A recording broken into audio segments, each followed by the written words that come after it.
Nabi Muhammad itu bukan membawa ajaran baru, melanjutkan ajaran-ajaran Nabi terdahulu. Maka di situ diajarkan sama Jibril, setiap ada napak tilasnya di situ dilakukan sholat mohon kepada Allah, mengingat, ya, bersyukur pada Allah, mengingat, ya, di situ ada Nabi Fulan telah berjuang di sini, ini kelahiran Nabi Isa, ya, jadi semuanya terekam semuanya, ya, ibarat semua materi itu semua diangkut sama kanjeng Nabi Muhammad, ibaratnya seperti itu. Makanya Nabi Muhammad wajar kalau menjadi Nabi paling sempurna, pemimpin para Nabi, ya jelas materinya paling lengkap, ya. Itu kan ibarat kamu belajar, kamu punya guru 4, ya. Gurumu belajar dengan satu guru, kemudian kamu belajar sama beliau. Nah, kemudian setelah tamat di situ kamu belajar dengan yang lain. Nah, berarti kan ilmumu lebih banyak dari gurumu. Paham? Ya, karena kamu berguru dengan banyak guru. Ya, ya. Ya, masih banyak lagi cerita sebelum sampai ke Masjidil Aqsa, itu banyak peristiwa-peristiwa yang perlu dipelajari sebagai sejarah atau sebagai pelajaran bagi kita semuanya. Dalam beberapa riwayat, ya, dari Ibnu Ishaq dan As-Sa'labi disebutkan bahwa pada saat itu muncul makhluk dari golongan jin, ya. Ada jin yang muncul, jinnya itu namanya Ifrit, ya.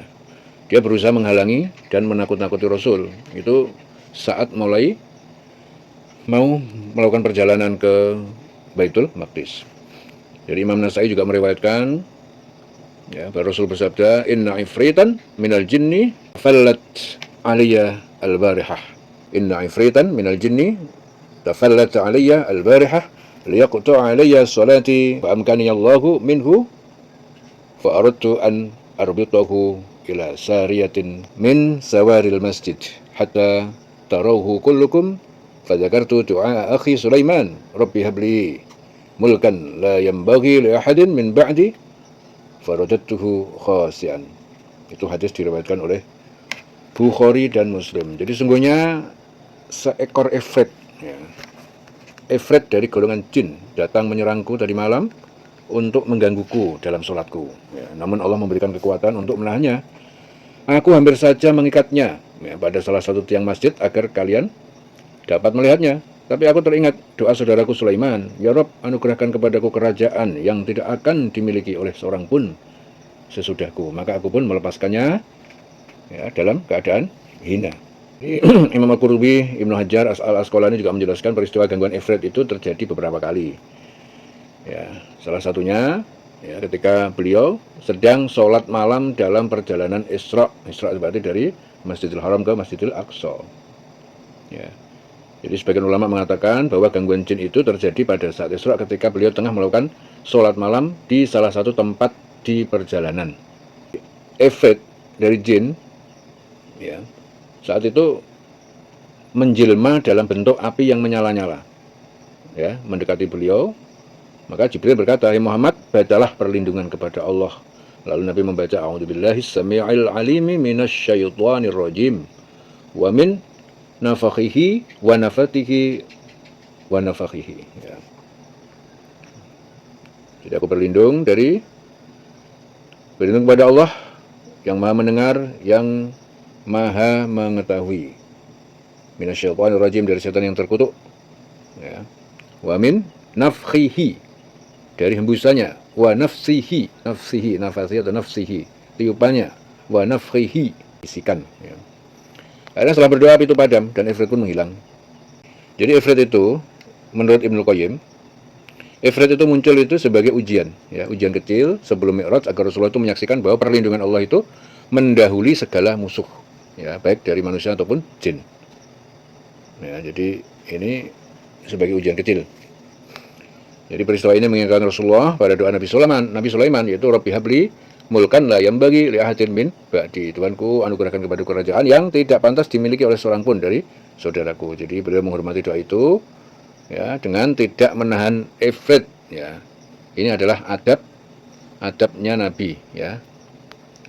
Walau beliau memiliki kekuasaan spiritual yang besar, beliau tetap rendah hati, tetap doa saudaranya Nabi Sulaiman dihormati, ya. Jadi ketika buruk itu melaju menembus padang gurun, ifrit itu menyala, ya, seperti api mencoba mendekat, namun cahaya Nabi, ya, padamkan apinya. Langit pun tetap terbuka, ya.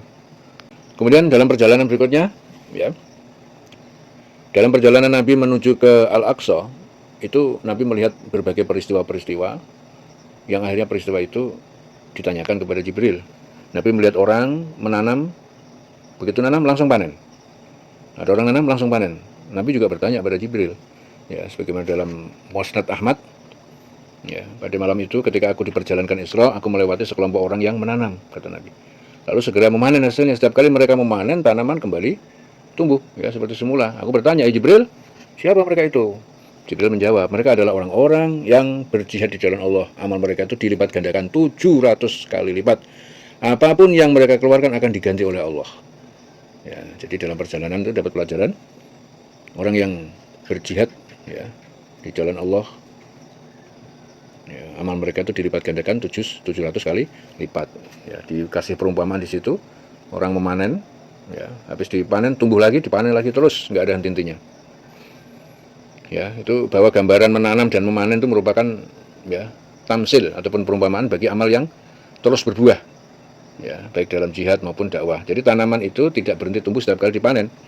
Sebagaimana amal kebaikan orang mukmin itu terus mengalir walaupun setelah kematiannya. Ya, itu syarah Muslim. Jadi makna jihad itu tidak semata perang fisik, ya, tetapi juga segala pengorbanan untuk meninggikan kalimat Allah, ya, termasuk dakwah, sedekah, ilmu, ya. Itu seperti itu. Jadi dalam tafsir Al-Qurtubi juga dijelaskan bahwasanya fenomena seperti itu merupakan simbol kelimpahan pahala dan keberkahan amal, bahwa setiap amal yang ikhlas karena Allah tumbuh seperti benih yang ditanam di tanah yang subur. Allah menggandakan sebagaimana orang yang menanam, memanen tanpa henti. Ya, itu dalam Al-Baqarah juga disebutkan, matsalul ladzina yunfiquna amwalahum fi sabilillah kamatsali habbatin ambatat sab'a sanabila fi kulli sumbulatin mi'atu habbah. Jadi perumpamaan orang-orang yang menafkahkan hartanya di jalan Allah adalah seperti sebuah benih, sebutir benih yang menumbuhkan 7 bulir, setiap bulir ada 100 biji. Jadi ini merupakan salah satu pemandangan, ya. Menurut Fathul Bari, ya, Ibnu Hajar Al-Asqalani, ini merupakan suatu manazir al-jannah, pemandangan surga yang diperlihatkan Allah kepada Nabi dalam perjalanan Isra sebagai penghiburan, ya, setelah ujian di Taif. Allah memperlihatkan kepada nabinya pahala amal soleh yang langsung berbuah, ya, agar beliau melihat hakikat balasan dari perjuangan dakwah yang saat itu nampak gagal secara duniawi. Jadi ketika Nabi melihat orang-orang yang menanam dan memanen, ya, dengan segera Nabi juga tersenyum. Ya, Jibril berkata, mengapa engkau tersenyum? Nabi menjawab, aku teringat umatku yang beramal ikhlas, lalu Allah mempercepat balasan bagi mereka di dunia dan menabungkan pahala di akhirat. Ya, ini dalam Ibnu Katsir Al-Bidayah wan Nihayah. Jadi barang siapa yang menanam kebaikan di jalan Allah, maka hasilnya juga akan terus berlipat. Kemudian perjalanan berikutnya Nabi juga melihat pemandangan orang yang menghancurkan kepalanya sendiri. Ya, orang mukul-mukul menghancurkan kepalanya sendiri. Sebagaimana yang diriwayatkan oleh Al-Bukhari, ya. Ra'aitu lailata Isra bi rajulan muttaji'an wa akhara qa'iman 'alaihi bi sakhratin idza huwa yuhwi biha 'ala ra'sihi fayasuddahu, ya. Jadi aku melihat pada malam itu ketika diperjalankan Isra, seorang laki-laki berbaring sementara seorang lagi berdiri di atasnya membawa batu besar. Setiap kali ia menghantam, ya, batu itu ke kepalanya, kepala itu pecah, lalu batu itu menggelinding. Sebelum orang itu sempat kembali mengambil batu, kepala si korban telah pulih seperti semula dan ia pun mengulanginya, ya, diulang berkali-kali seperti itu. Ya, jadi laki-laki berbaring sementara seorang lagi berdiri di atasnya membawa batu besar. Dihantam pecah, kemudian kembali bagus lagi, hantam lagi. Ya, akhirnya Jibril menjawab. Ya, ketika Rasulullah bertanya, siapa mereka itu, Jibril? Jibril menjawab, ulaikal ladina tasaqalat ru'usuhum 'anis sholati al-maktubati. Jadi mereka itu adalah orang-orang yang kepalanya itu mereka berat untuk menunaikan sholat wajib. Jadi wong yang sholat wajib males, ya, terasa berat. Ya, itu dari kasih gambaran saat Nabi Isra, ya, kepalanya itu dipecah, ya. Kemudian baik lagi, pecah lagi, baik lagi, pecah lagi. Jadi kepala adalah tempat niat dan pemikiran. Karena mereka malas menundukkannya dalam sujud, maka ya dihancurkan sebagai balasan yang sepadan. Ya, jadi mereka dulu itu menunda sholat dari waktunya lebih memilih tidur dan kesenangan dunia, maka di akhirat kepala mereka dipaksa bangun dari kemalasan itu dan batu azab itu terus menerus. Ya, jadi bahwa hukuman berulang itu ya simbol penyesalan tanpa akhir. Setiap kali sadar mereka kembali lupa terus seperti itu. Kemudian perjalanan berikutnya Nabi juga melihat pemandangan orang yang disobek mulutnya, ya, sobek mulutnya, lidahnya, yaitu para pendusta dan penyebar fitnah. Ya, Rasulullah dalam riwayat Rasulullah bersabda dalam Al-Bukhari, lalu aku melewati seorang laki-laki yang berbaring terlentang. Ya. Fa'ataina ala rajulin mustalqin liqafahu wa akhara qa'iman alaihi bikallubin min hadidin. Fadkhila dzalikal kallub fi shidqihi hatta yablugha qafahu. Thumma yaf'al bi shidqihi al-akhar misla dzalik fayaudu shidquhu al-awwal kama kana fayaudu alaihi. Itu hadis riwayatkan Bukhari. Lalu aku melewati seorang laki-laki yang berbaring terlentang, sementara seorang yang lainnya itu berdiri di atasnya memegang pengait dari besi. Lalu ia menyobek dari mulut kanan hingga ke tengkuk, lalu dari mulut kiri hingga ke tengkuk. Saat sisi pertama sembuh, lalu sisi lainnya kembali disobek. Rasul bertanya, siapa mereka ini? Jibril. Jibril menjawab, haula'il ladzina yakdzibunal kadzbata fatahmilu anhumul afaq. Mereka adalah orang-orang yang menyebarkan kedustaan hingga berita itu tersebar di seluruh penjuru. Ya, hati-hati ini. Sudah dicontohkan, sudah diperlihatkan ya, oleh Allah kepada Nabi saat menjalankan Isra. Orang yang mulutnya disobek, dirobek-robek mulutnya, lidahnya. Itu tukang Tukang menyebarkan dusta. Ya. Hingga berita itu tersebar ke berbagai penjuru. Ya, hati-hati nek ngomong sing bener. Ya, mulut itu karena mulut keluar fitnah, dusta, pengkhianatan. Ya. Pengkhianatan ilmu juga, maka dirobeklah sebagaimana merobek kebenaran dengan lisan mereka. Jadi ini kebohongan, orang suka bohong. Setiap kata dusta yang merusak kehormatan orang lain, ya, itu seperti menyayat wajahnya di hadapan Allah. Itu dalam Ihya Ulumuddin Imam Ghazali, ya, hadis ini menjadi dalil bahaya ghibah dan fitnah.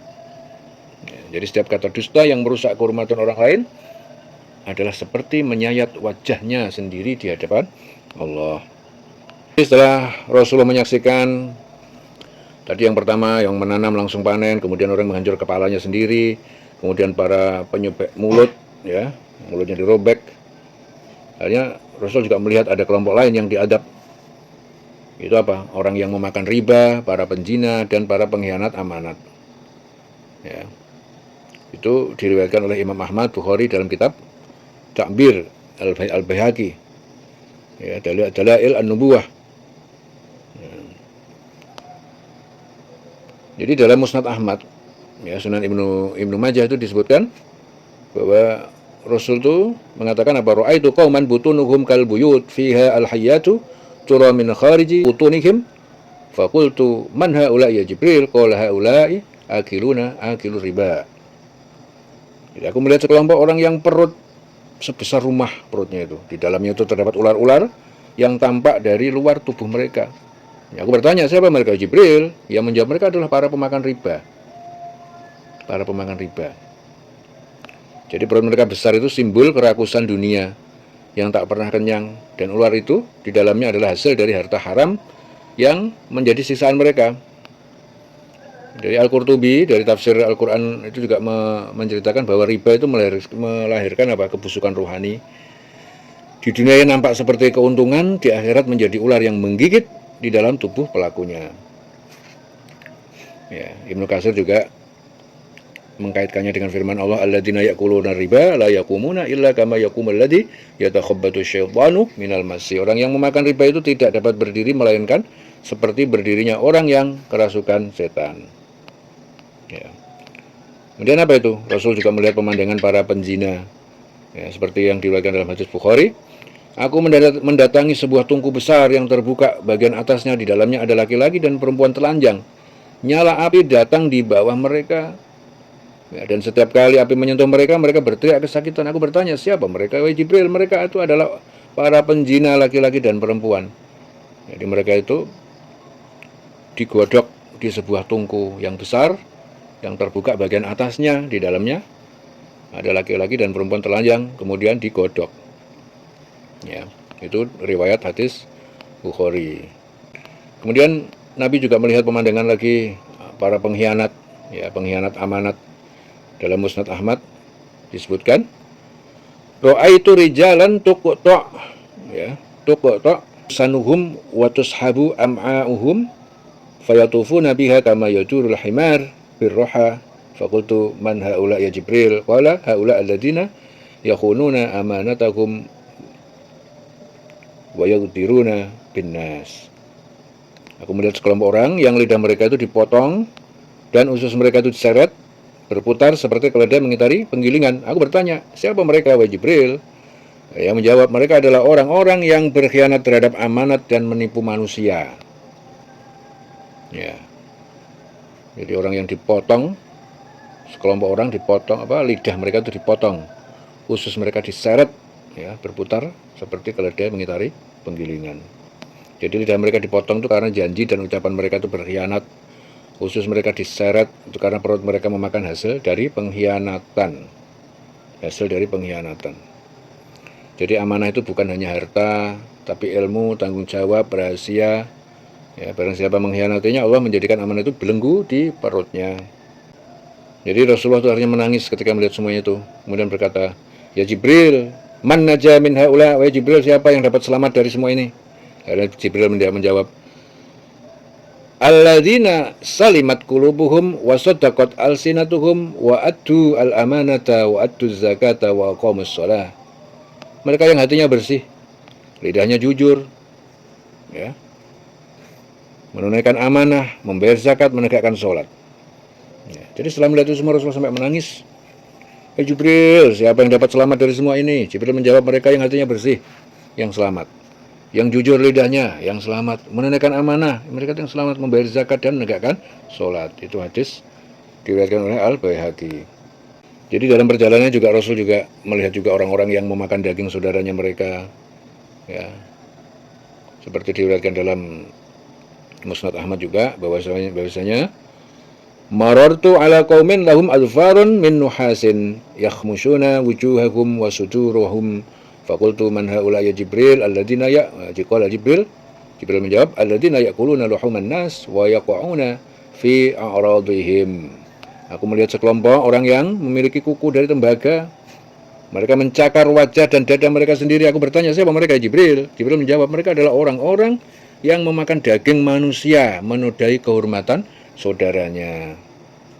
Ya, jadi cakaran itu adalah azab yang sepadan dengan perbuatan mereka karena di dunia mereka melukai kehormatan orang lain. Maka di akhirat mereka melukai diri mereka sendiri. Ya. Al-Qurtubi dalam tafsir Al-Jami' lil Ahkamil Quran, mereka menggigit kehormatan orang lain dengan lidahnya, maka Allah jadikan kuku mereka dari tembaga untuk mengoyak kulitnya sendiri. Itu balasan yang setimpal. Ya.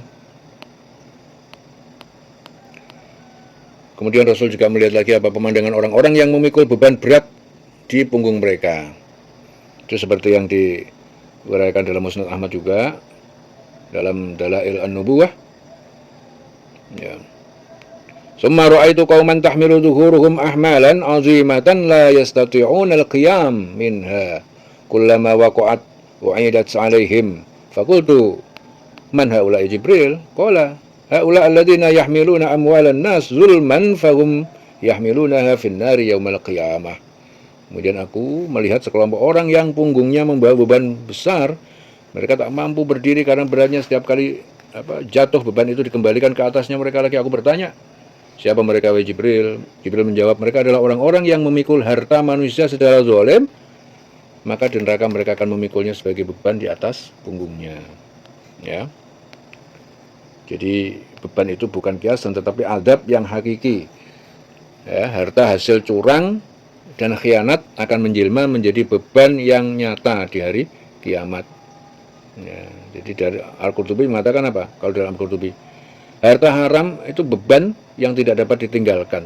Bahkan setelah mati ia melekat di punggung pelakunya sebagai saksi kezoliman. Na'udzubillah min dzalik. Jadi seorang yang memikul amanah tanpa menunaikannya akan dibangkitkan dengan beban itu di atas bahunya. Semakin besar pengkhianatannya, semakin berat pula beban yang ia tanggung. Ya. Jadi setelah melihat kedua pemandangan itu, ya, Rasulullah menangis, berkata, "Ya Rabb, umatku, umatku." Maka Jibril berkata, "Tenanglah, wahai Muhammad, sesungguhnya Allah tidak akan mendolimi siapapun yang menjaga lidahnya dan menunaikan amanahnya." Nangis Rasulullah, ya, melihat pemandangan seperti itu. Apa Rasulullah itu melihat lagi dalam perjalanan berikutnya apa? Para pemakan dan penimbun riba, jadi mereka itu berenang dalam darah. Ya, seperti yang diriwayatkan dalam hadis.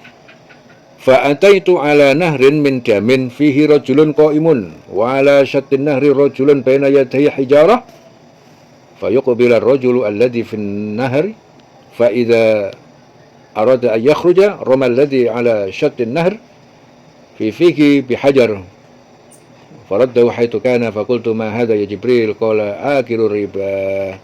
Aku mendatangi sebuah sungai berwarna berdarah, sungai darah. Di dalamnya ada seorang laki-laki yang berdiri di tengah-tengahnya, dan di tepinya ada seorang laki apa yang memegang batu. Setiap kali orang yang di sungai itu ingin keluar, orang yang di tepi sungai melemparkan batu ke mulutnya hingga ia kembali tenggelam ke tengah sungai. Aku bertanya, siapa mereka? Jibril. Ya, Jibril menjawab, mereka itu pemakan riba. Ya, hati-hati ini ya, pemakan riba, penimbun riba. Ya, sudah dilihat oleh Rasul, nanti yang terjadi seperti itu, berenang dalam darah, hukuman-hukumannya seperti itu. Jadi sungai darah itu simbol aliran harta haram yang mengalir dari riba. Mereka meneguk darah karena di dunia mereka meneguk harta manusia tanpa hak. Na'udzubillah min dzalik. Kemudian apa? Rasulullah juga melihat para pengkhianat amanat, pemakan harta yang haram, yang mulutnya disuapi api neraka. Ya, itu sebagaimana hadis yang Rasulullah bersabda, aku melewati sekelompok orang yang mulutnya disangkut dengan pengait dari api, ya, batu bara merah dilemparkan ke mulut mereka hingga keluar dari bagian belakang tubuh mereka. Aku bertanya, siapa mereka? Jibril. Jibril menjawab, mereka adalah orang-orang yang memakan harta anak yatim dengan zalim. Ya, naudzubillah. Ya, dari Al-Qurtubi juga dalam tafsir mengatakan mereka memakan harta yatim tanpa hak, maka Allah jadikan mulut mereka sebagai tungku api yang membakar seluruh tubuh mereka. Innal ladzina ya'kuluna amwalal yatama zulman innama ya'kuluna fi butunihim naran wa sayaslawna sa'ira. Sesungguhnya orang-orang yang memakan harta anak yatim secara zalim, ya, zulman, sebenarnya mereka itu menelan api dalam perutnya dan mereka akan masuk ke dalam neraka yang menyala-nyala. Ya. Jadi ketika Rasulullah melihat adab itu, menundukkan kepalanya, Rasul juga menangis. Fabakan Nabi hatta ballat dumu'uhu lihyatahu wa qala ya Jibril ma asyaddu adzaba man khana amanatahu. Nabi menangis hingga janggut beliau basah oleh air mata dan berkata, wahai Jibril, betapa keras adab bagi orang yang mengkhianati amanat. Jibril menjawab, wahai Muhammad, demikianlah keadilan Allah, barang siapa menelan api dunia berupa kezaliman, maka ia akan menelan api di akhirat yang lebih nyata. Ya. Jadi iman itu tidak ada iman bagi yang tidak memiliki amanah. La imana liman la amanata lahu. Ya, diriwayatkan oleh Ahmad, tidak ada iman bagi orang yang tidak amanah. Ya, ya, hati-hati. Orang kalau nggak amanat, itu berarti tidak punya iman. Kemudian dalam perjalanan berikutnya, Rasul juga melihat orang-orang yang memakan bangkai dan nanah. Ya, seperti yang diriwayatkan dalam hadis, "Summa marartu biqaumin lahum adfarun min nuhasin yakhmushuna wujuhahum wa sudurahum wa ya'kuluna luhuman muntinatan wa daman wa qayhan faqultu man haula ya Jibril qala haula alladziina yaqa'una fi a'radin nas wa ya'kuluna luhumahum." Aku melewati sekelompok orang yang memiliki kuku dari tembaga. Mereka mencakar wajah, dada mereka sendiri, sementara mereka memakan daging busuk yang berbau anyir, bercampur darah dan nanah. Aku bertanya, siapa mereka? Jibril. Jibril menjawab, mereka adalah orang-orang yang menodai kehormatan manusia dan memakan daging saudaranya sendiri. Ya. Jadi Rasulullah melihat suatu kaum yang memakan daging yang terpotong dari tubuh mereka sendiri. Ya, mereka adalah orang yang suka menggunjing manusia. Ya. Jadi perumpamaan mereka memakan daging saudara sendiri bukanlah kiasan kosong. Karena ghibah itu benar-benar memakan kehormatan orang lain yang di sisi Allah lebih buruk daripada memakan bangkai. Ya. Di dalam Al-Quran apa? Ayuhibbu ahadukum ayyakula lahma akhihi maitan fakarihtumuhu. Apakah salah seorang dari kalian suka memakan daging saudaranya yang sudah mati, maka tentu kalian jijik terhadapnya. Al-Hujurat 12. Jadi mereka itu memakan kehormatan orang lain dengan lidah, maka Allah jadikan lidah mereka memakan bangkai mereka sendiri. Jadi daging yang dimakan adalah penjelmaan amal buruk mereka. Sebagaimana amal baik bisa menjelma jadi cahaya, amal keji juga bisa menjelma jadi makanan busuk dan darah. Jadi kalau Imam Ghazali dalam Ihya Ulumuddin, ghibah itu bukan sekedar dosa kecil, ia menghapus pahala ibadah seperti api memakan kayu bakar yang kering. Barang siapa menikmati ghibah, sebenarnya ia sedang meneguk nanah dan darah saudaranya. Nah, itu dalam Ihya Ulumuddin Imam Ghazali. Jadi Rasulullah juga begitu melihat seperti itu, fabakan Nabi juga menangis. Qala haula wat akalu luhuma ikhwanihim wa hum ukhya'a. Orang-orang yang telah memakan daging saudara mereka sendiri yang masih hidup. Jibril berkata, Muhammad, demikianlah balasan bagi lidah yang mengurus tanpa hak. Barang siapa yang menjaga lisannya, Allah akan menjaga dari api neraka. Itu kata Jibril. Siapa yang menjaga lisannya, Allah akan menjaganya dari api neraka. Akhirnya apa? Rasulullah menutup pandangan itu dengan doa, Allahumma hfad lisani minal batil wa tahhir qalbi minal ghilli wal hasadi. Ya Allah, jagalah lisanku dari kebatilan, ya, dan sucikanlah hatiku dari dengki dan kebencian. Allahumma hfad lisani minal batil wa tahhir qalbi minal ghilli wal hasadi. Kemudian Rasul juga mencium bau yang sangat wangi, ya. Dalam perjalanan Rasul juga mencium bau yang sangat wangi. Beliau bertanya kepada Jibril, ya Jibril, ma hadar rihut thayyib, ya Jibril, bau harum apa ini? Jibril menjawab, hadar rihum Masyitah binti Fir'aun auladiha. Itu bau wangi itu adalah dari tukang sisir putri Fir'aun, ya, serta anak-anaknya. Jadi bau wangi itu adalah dari tukang sisir putri Fir'aun beserta anak-anaknya. Akhirnya Jibril juga menjelaskan. Jadi dia itu adalah seorang wanita yang beriman, yang menjadi pelayan dan penyisir rambut anak perempuan Fir'aun. Yang suatu hari sedang menyisir rambut putri itu, sisirnya jatuh. Dan ia berkata, Bismillah, dengan nama Allah. Putri Fir'aun terkejut kata-kata itu. Apa yang kau punya Tuhan selain ayahku? Apakah kamu ini punya Tuhan selain ayahku? Kata anaknya. Akhirnya wanita menjawab dengan tenang, Rabbi wa Rabbu abika, Allah. Tuhanku dan Tuhan ayahmu itu Allah, katanya. Akhirnya putri itu mengadu pada Fir'aun. Fir'aun memerintahkan agar ia itu disiksa dengan minyak mendidih bila ia mau meninggalkan, kalau dia tidak mau meninggalkan imannya itu. Namun wanita itu berkata, aku tidak akan meninggalkan Tuhanku, tapi aku mohon kumpulkan tulangku dan tulang anak-anakku dalam satu kain dan kuburkan bersama. Fir'aun pun memerintahkan untuk memanaskan wadah tembaga berisi minyak. Anak-anaknya dilemparkan satu persatu. Ketika tinggal anak bungsunya, bayi yang masih menyusu, wanita itu ragu sejenak. Namun bayi itu berkata dengan izin Allah,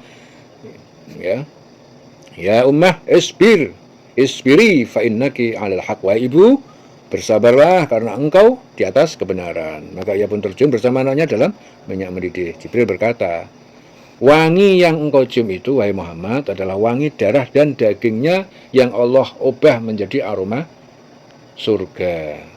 Ya, jadi riwayat bau harum itu adalah Masyitah, ya, penyisir putri Fir'aun. Itu perjalanan Nabi di saat Isra. Nah, kalau Mi'rajnya itu dari Baitul Maqdis, ya, menuju ke atas, ya, Sidratul Muntaha. Tapi dalam perjalanan dari Mekah menuju ke Baitul Maqdis, ya, banyak peristiwa-peristiwa yang Nabi lihat, dan itu semua sebagai pelajaran bagaimana sih akhir daripada kehidupan nanti itu seperti apa. Jadi dalam perjalanan Isra Mi'raj itu sangat panjang ceritanya, ya. Nanti ada lagi Nabi ketemu orang tua, kemudian Nabi bertanya sama Jibril, wahai Jibril, siapa orang tua yang busuk itu? Ada orang tua di pinggir jalan, ya baunya busuk, nggak enak, udah tua renta. Nabi kaget ketemu dia, wahai Jibril, siapa orang tua itu katanya. Akhirnya Jibril menjawab, hei Muhammad, sisa umur orang tua itu, ini adalah sisa umurnya dunia. Nah, pada zaman itu udah begitu. Dalam sebagian kitab, ya, Syarah Asy-Syifa karya Qadhi Iyad, dan disebut pula dalam kitab Dalail An-Nubuwah karya Al-Baihaqi serta Tafsir Al-Qurtubi. Ya, di situ disebutkan juga bahwasanya annan Nabiyya sallallahu alaihi wasallam lamma kana Lailatul Isra, jadi ketika Nabi melakukan malam Isra, Nabi Muhammad sallallahu alaihi wasallam marra ala imra'atin ajuzin, beliau melewati wanita tua yang lemah ala janibit thariq, di pinggir jalan. Faqala ma hadi ya Jibril, man hadi ya Jibril. Dia bertanya sama Jibril, Jibril, ini wanita tua ini siapa? Qala, Jibril menjawab, hadhihi dunya, itulah dunia. Qad syabat, ya, telah tua renta. Ya. Wa tazayyanat linnas, dan dia itu berhias untuk manusia. Fa'arid anha ya Muhammad, maka berpalinglah darinya wahai Muhammad. Jadi dalam perjalanan Isra itu, wanita tua itu melambangkan dunia yang sudah tua. Ya, jadi dunia ini pada zaman Nabi Muhammad sekitar 1400 tahun yang lalu, itu dunia udah dikatakan tua. Baunya busuk. Ya, dunia udah hampir berakhir. Ya, sudah tidak layak lagi menjadi tujuan. Jadi hidup di dunia ini, dunia udah tua. Ya, nanti dunia udah berakhir, kiamat, hancur semuanya. Ya, kita udah nggak ada lagi tinggal di dunia. Ya, tinggal di alam baru. Ya, di surga bagi yang amalnya banyak. Ya. Bau busuknya itu melambangkan apa? Keburukan, tipu daya, kefanaan dunia. Hiasannya itu menunjukkan apa? Bagaimana dunia ini memikat manusia. Keindahan yang semu, padahal hakikatnya lemah dan fana. Jadi dunia ini adalah keindahan yang semu, menipu dunia ini. Ya. Orang pada sibuk cari uang, cari dunia, sampai tukaran, sampai ada menang-menangan dewe. Padahal begitu mati geledes, itu semua yang diperjuangkan, yang dimenang-menangkan nggak ngefek sama sekali, nggak mempengaruhi dia di dalam kuburan. Ya, jelas ya. Ibnu Katsir rahimahullah menyebutkan bahwa ya di dalam Al-Bidayah wa Nihayah jilid 3, jadi ditampakkan kepada Nabi sallallahu alaihi wasallam perumpamaan dunia itu dalam bentuk wanita tua yang berbau busuk agar beliau itu tahu hakikat dunia. Ya, yang akan segera lenyap. Ya. Jadi ini terjadi pada awal-awal Isra, ya, ketika Rasul itu masih dalam perjalanan dari Masjidil Haram menuju Baitul Maqdis. Jadi sepanjang jalan Rasulullah itu diperlihatkan berbagai pemandangan maknawi, ya, oleh Allah. Jadi banyak sekali sekelompok orang menanam kemudian memanen seketika. Itu simbol orang yang berjihad dan beramal soleh. Ada kaum yang kepalanya dipecahkan, itu simbol orang yang malas sholat. Ada wanita tua berbau busuk, itu simbol dunia yang menipu. Ya. Jadi jangan sampai tertipu dengan keindahan dunia yang sementara. Dunia sementara, akhirat selamanya, akhirat abadi. Ya. Jadi Rasul diberikan peringatan agar mengutamakan dakwah dan untuk kehidupan akhirat. Ya. Jadi bau busuk dunia itu menunjukkan bahwa maksiat, kerakusan, ya, rakus, cinta dunia itu akan merusak hati. Ya, merusak hati. Kalau orang hatinya udah rusak, rusaklah semua perilaku, rusaklah kehidupannya. Jadi dalam perjalanan Nabi selama menuju ke Baitul Maqdis, memang banyak sekali peristiwa-peristiwa yang menggambarkan tentang bagaimana kehidupan dunia yang akan dijalani ini nanti. Ya, Nabi juga melihat suatu kaum yang memakan pohon yang berduri, batu dan api, ya. Jadi dalam Musnad Ahmad, Sunan An-Nasai, Rasulullah SAW bersabda, Ra'aitu lailata usribi qauman ya'kuluna at-tin wasyauq wal hijarah wa ya'kuluna min syajarin yuqalu lahu az-zaqum. Jadi ra'aitu lailata usri, ya, jadi saya itu melihat pada saat malam aku diesrokkan, ya. Qauman ya'kuluna at-tin, suatu kaum yang memakan tanah, ya, ada kaum yang memakan tanah, tin. Wasyauka wal hijarah, duri, wal hijarah dan batu, wa yaquluna min syajarin yuqalu lahu zakum, serta dia mohon dari pohon yang disebut zakum. Faqultu man haula ya Jibril, berkata, tanya kepada Jibril, siapa mereka itu ya Jibril? Qala haula alladzina yaquluna amwalal yatama zulman, mereka adalah orang-orang yang memakan harta anak yatim secara zalim. Wa yaquluna riba, dan memakan riba. Wa yamna'una zakat, dan mereka menolak menunaikan zakat. Ya, Allah juga berfirman, inna syajarataz zakum tu'amul athim kal muhli yawli fil butun ka ghalyil hamim. Ya, dalam surah Ad-Dukhan. Sesungguhnya pohon zakum itu adalah makanan bagi orang-orang yang berdosa. Ya. Tu'amul athim, ya. Kal muhli yawli fil butun ka ghalyil hamim. Ya, seperti cairan logam yang mendidih, ia mendidih di perut mereka, seperti air mendidih yang menghancurkan segala sesuatu. Jadi para ulama juga menafsirkan bahwa zakum itu adalah simbol penderitaan akibat keserakahan duniawi. Makanan yang dulu mereka rebut di dunia kini menjadi racun di perut mereka. Imam Ghazali dalam kitab Ihya Ulumuddin juga menuliskan, orang yang memakan harta tanpa zakat akan diberi makanan dari tanah, duri, dan zakum. Ya, karena itu dulu menutup pintu, jadi dia itu dulu menutup pintu bagi yang lapar, maka Allah menutup mulutnya dengan makanan neraka. Ya. Fabaka Rasulullah SAW hina ra'ahum wa qala waihan liman akalal haram wa mana'az zakat. Rasulullah akhirnya menangis ketika melihat mereka dan berkata, celaka bagi orang yang memakan harta haram dan menahan zakat. Jibril akhirnya berkata, setiap suapan dari dunia tanpa izin Allah akan berubah menjadi duri di perut pemiliknya. Ya. Jadi harta haram itu akan jadi racun yang nyata. Apa yang dinikmati di dunia dengan zalim akan menjadi adab di akhirat.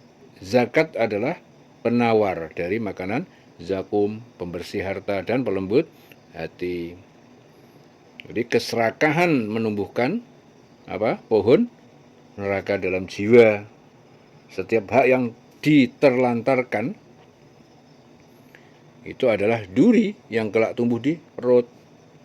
Jadi Rasulullah itu diberatkan azab ini agar umatnya sadar bahwa dunia yang tak dizakati akan berubah menjadi bara di akhirat. Ya. Padahal sedekah itu tidak akan mengurangi harta. Itu adalah hadis diriwayatkan Muslim. Mana qasat sodakotan min malin.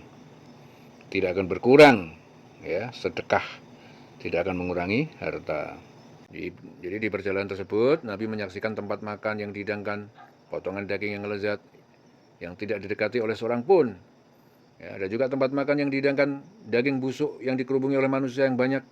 Nabi juga bertanya, siapa mereka? Jibril. Jibril menjawab, mereka adalah umatmu yang meninggalkan sesuatu yang halal kepada sesuatu yang haram.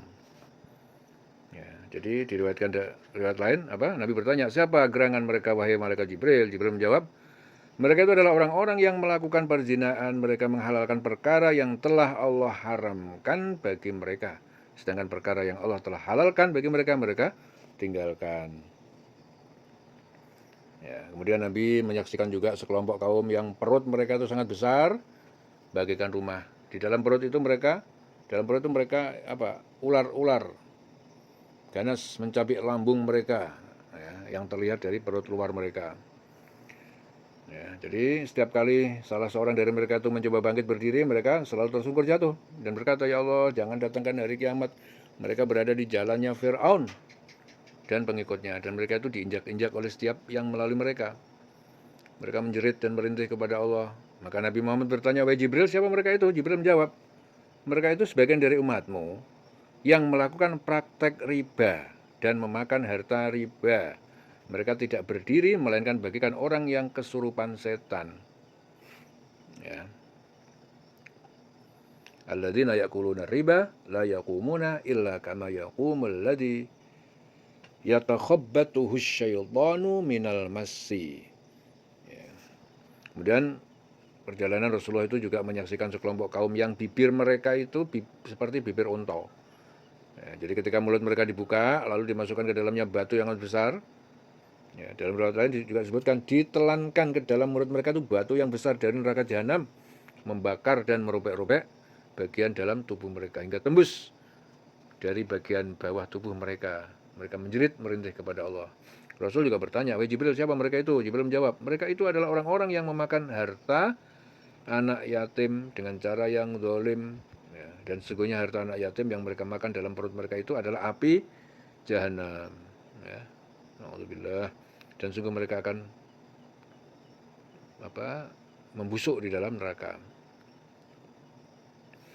Kemudian dalam perjalanan berikutnya Rasulullah juga menyaksikan sekelompok wanita yang sedang digantung, ya, dan diikat payudara mereka. Sekelompok wanita lain digantung terbalik, ya, kaki di atas. Nabi pun bertanya, "Wahai Jibril, siapa mereka itu?" Jibril menjawab, "Mereka itu wanita-wanita yang melakukan perzinaan dan membunuh anak-anak mereka." Alhamdulillah. Jadi kemudian menyaksikan juga kelompok kaum yang sedang dipotong-potong daging dari tubuh mereka. Kemudian daging mereka itu dijejalkan untuk dimakannya sambil disuruhkan kepada mereka, "Makanlah dagingmu sebagaimana kamu memakan daging saudaramu." Nabi bertanya, "Siapa mereka?" Jibril menjawab, "Mereka itu adalah sekelompok umatmu yang suka mencela, menfitnah, mengolok-olok kejelekan orang lain dengan kedipan mata mereka, dengan ucapan mereka." Ya. Jadi di perjalanan juga menyaksikan sekelompok orang yang pemakan harta riba, pemakan harta anak yatim dengan dolim, para penzina, serta pelaku kemaksiatan lainnya, dalam keadaan yang sangat buruk, ya bahkan lebih buruk dari apa yang telah disaksikan dalam perjalanan tersebut.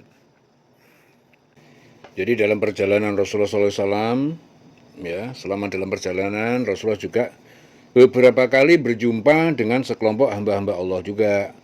Ya, jadi mereka berkata, "Assalamualaikum, keselamatan untukmu. Wahai Nabi terakhir, Assalamualaikum, keselamatan untukmu. Wahai Nabi, yang setelahnya adalah hari kebangkitan." Maka Jibril berkata kepada Nabi, "Jawablah salam mereka." Maka Nabi menjawab salam mereka dan bertanya, "Siapa mereka, wahai Jibril?" Karena Jibril menjawab, "Mereka adalah Nabi Musa, Nabi Ibrahim, dan Nabi Isa alaihi salam." Ya, jadi Nabi SAW itu melewati Nabi Musa alaihi salam yang sedang sholat di kuburnya yang terletak di Bukit Pasir Merah, ya, Gunung Nebo. Postur tubuhnya tinggi, badannya lurus, rambutnya kecoklatan kulitnya seperti laki-laki dari suku Sanuah. Ya, jadi dalam sholatnya Nabi Musa berkata dengan suara yang sangat lantang, "Engkau ya Allah memuliakan Nabi Muhammad, Engkau ya Allah mengutamakannya Nabi Muhammad." Maka Nabi Muhammad SAW mengucapkan salam. Nabi Musa juga menjawab salamnya, "Siapa ini yang bersama engkau, wahai Jibril?" Jibril menjawab, "Ini Ahmad." Ya. Maka Musa juga berkata, "Selamat datang Nabi dari bangsa Arab yang memberikan nasihat kepada umatnya." Kemudian Nabi Musa mendoakan Nabi Muhammad dengan keberkahan. Nabi Musa berkata kepada Nabi Muhammad, "Mintalah kepada Allah kemudahan untuk umatmu." Kemudian mereka meneruskan perjalanan. Ya, di perjalanan Nabi Muhammad SAW bertanya kepada Jibril, "Siapa hamba yang mulia, wahai Jibril?" Jibril menjawab, "Ini saudaramu, Nabi Musa bin Imran." Nabi bertanya, "Terhadap siapa dia berani mengangkat suaranya dengan lantang dan tegas?" Jibril menjawab, "Kepada Tuhannya." Jibril berkata lagi, "Sesungguhnya Allah telah memaklumi ketegasannya." Kemudian di perjalanan, Nabi juga melewati pohon yang sangat besar sekali. Di bawah pohon itu ada seorang laki-laki yang sangat berwibawa bersama anak keluarganya, dan Nabi melihat lampu dan cahaya-cahaya yang terang. Rasulullah bertanya, "Siapa itu, wahai Jibril?" Jibril menjawab, "Beliau adalah ayahmu, Nabi Ibrahim alaihissalam." Kemudian keduanya saling bertukar salam, lalu Nabi Ibrahim bertanya kepada Jibril, siapa ini wahai Jibril? Ini adalah putramu Ahmad, jawab Jibril. Maka Nabi Ibrahim berkata, selamat datang wahai Nabi dari bangsa Arab yang tidak bisa membaca dan menulis, yang menyampaikan risalah Tuhannya dan memberi nasihat pada umatnya. Wahai anakku, sesungguhnya engkau akan bertemu dengan Tuhanmu malam ini. Dan sesungguhnya umatmu adalah umat yang terakhir dan paling lemah. Jikalau engkau bisa menjadikan seluruh permohonanmu atau sebagian besar permohonanmu kepada Tuhanmu untuk umatmu, maka lakukanlah. Kemudian Nabi Ibrahim mendoakan Nabi Muhammad SAW dengan keberkahan. Peristiwa agung berikutnya apa? Nabi Muhammad SAW merasakan dahaga yang amat sangat. Jadi peristiwa berikutnya, Nabi Muhammad SAW merasakan dahaga yang amat dahsyat. Maka Jibril pun datang dengan gelas yang berisi arak dan gelas yang berisi susu. Maka Nabi SAW memilih susu. Jibril berkata, engkau memilih fitrah kesucian. Jika engkau meminum arak, maka umatmu akan menyimpang dan tidak ada yang mengikutimu, melainkan sedikit. Dari riwayat lain, gelas tersebut itu ada 3. Yang ketiga di dalamnya berisi air. Ya, Jibril berkata padanya, kalau engkau meminumnya, maka umatmu akan tenggelam. Ya, dalam riwayat lain menyebutkan, yang ketiga itu berisi madu, pengganti dari air. Kemudian Rasulullah SAW melihat di samping kiri, ya, batu yang di atasnya itu sekarang dibangun kubah as-sokhrah. Ya, jadi ada sokhrah, batu yang di atasnya sekarang dibangun kubah as-sokhrah, para bidadari surga di situ. Jadi Rasulullah SAW melihat di samping kiri sokhrah, ya, itu ada para bidadari surga. Nabi Muhammad memberikan salam pada mereka, lalu bidadari surga menjawab semuanya, menjawab salamnya beliau, menyapa mereka, dan mereka menyambut sapaan Rasulullah SAW.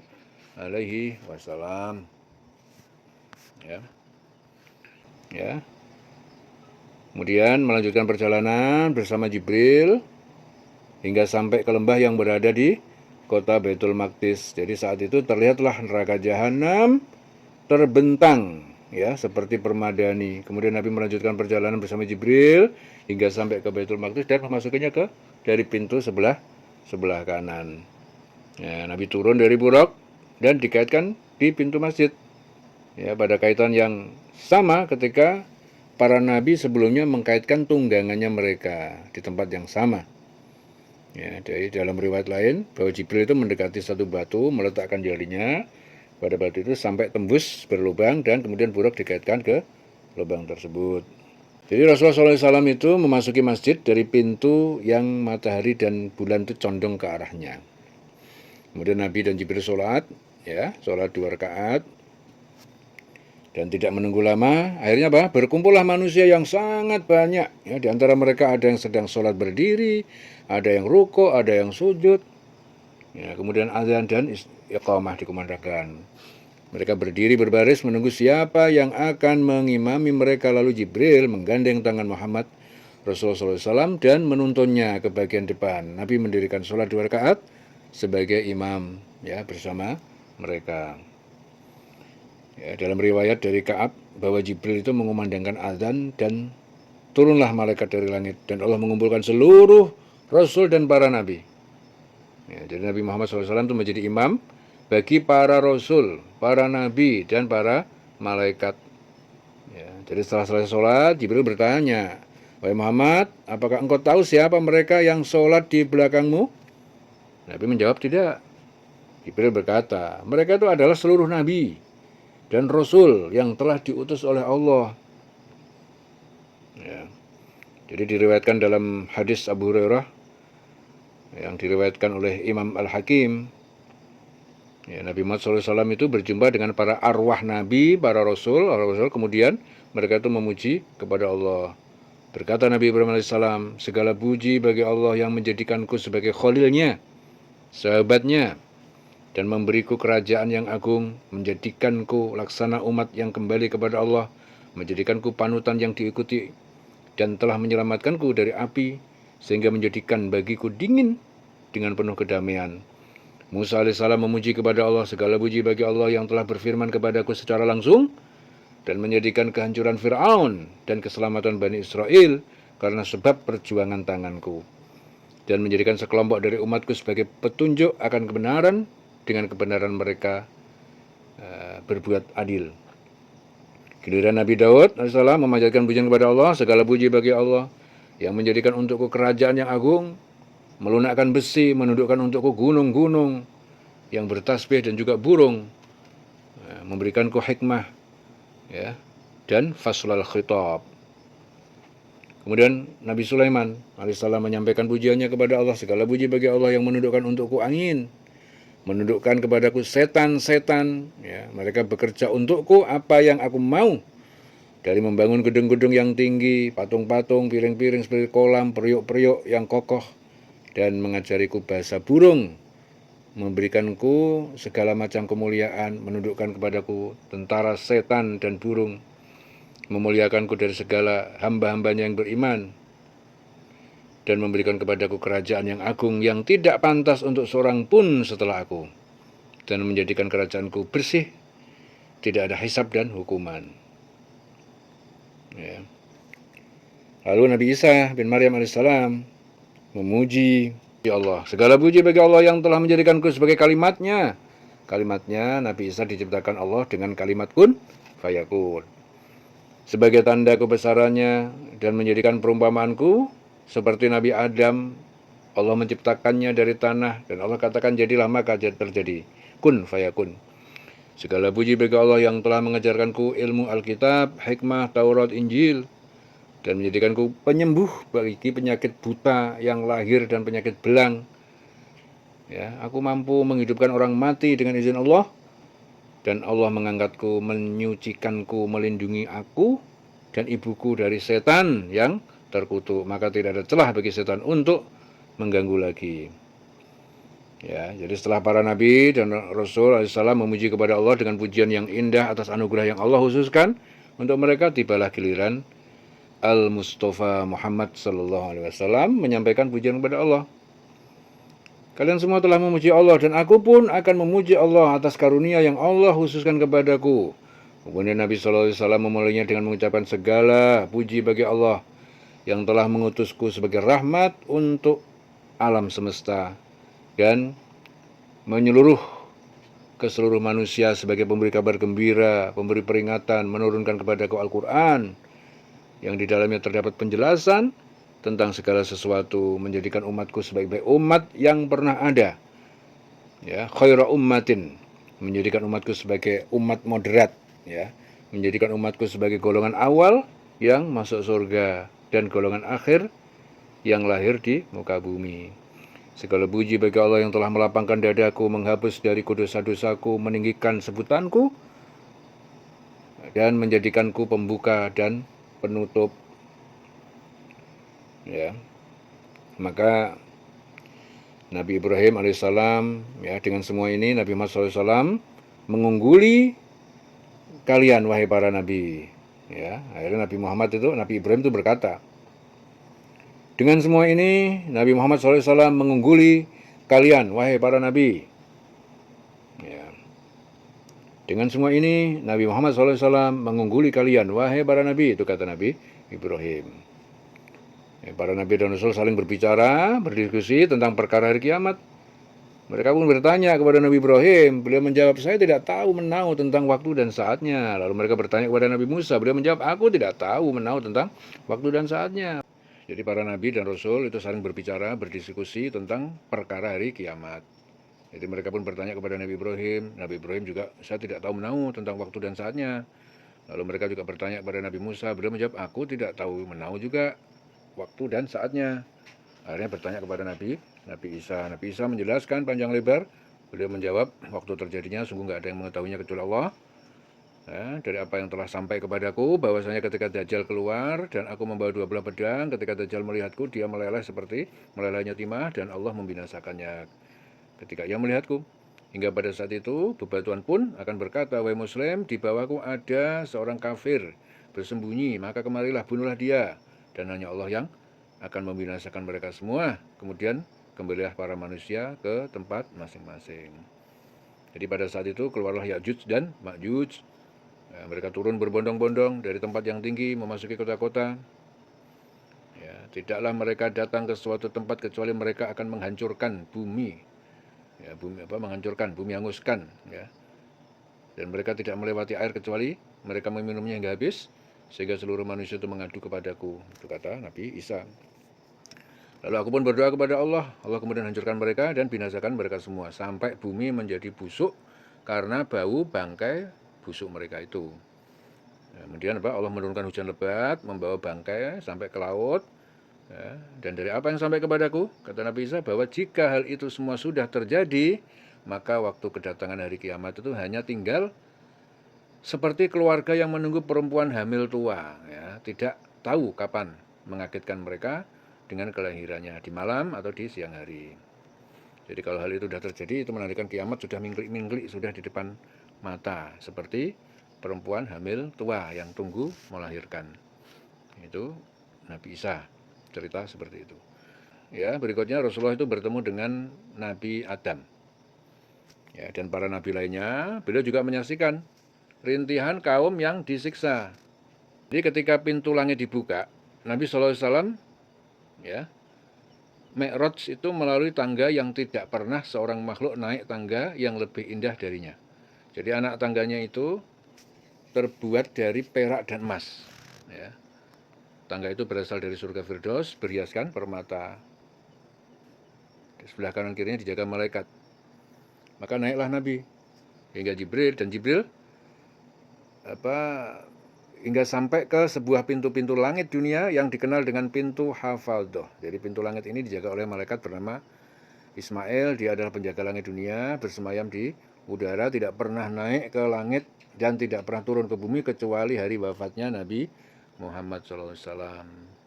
Dia memiliki bawahan itu 70.000 malaikat, ya, dan di setiap satu dari bawahannya itu memiliki 70.000 tentara malaikat.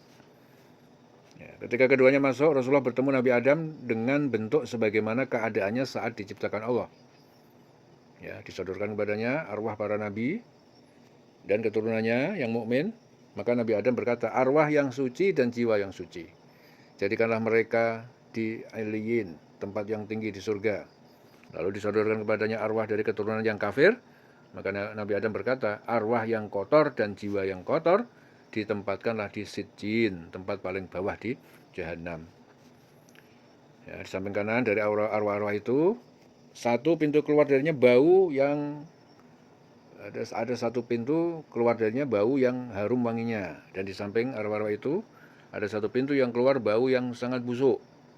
Apabila dia menoleh ke kanannya, dia tersenyum gembira, dan jika menoleh ke kiri, dia sedih menangis.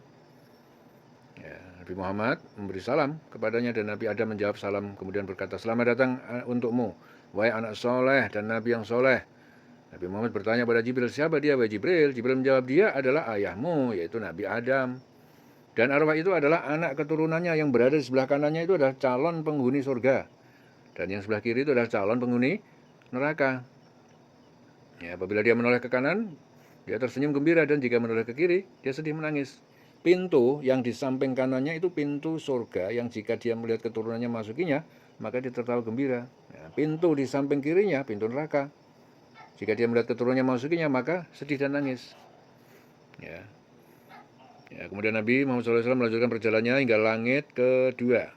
Ya, setelah masuk ke langit kedua, Nabi bertemu dengan saudara sepupunya, yaitu Isa bin Maryam alaihissalam dan Nabi Yahya bin Zakaria alaihissalam. Pakaian dan rambut keduanya sangat mirip, dan bersama mereka itu sekelompok dari kaum mereka. Nabi Isa itu bertubuh sedang, tidak terlalu tinggi, tidak terlalu pendek, rambutnya lurus dan kulitnya mendekati putih kemerahan, seperti seorang yang baru keluar dari mandi uap. Ya, Rasulullah SAW itu mengatakan apa? Bahwa Isa itu mirip dengan sahabat Urwah bin Mas'ud As-Saqafi. Ya.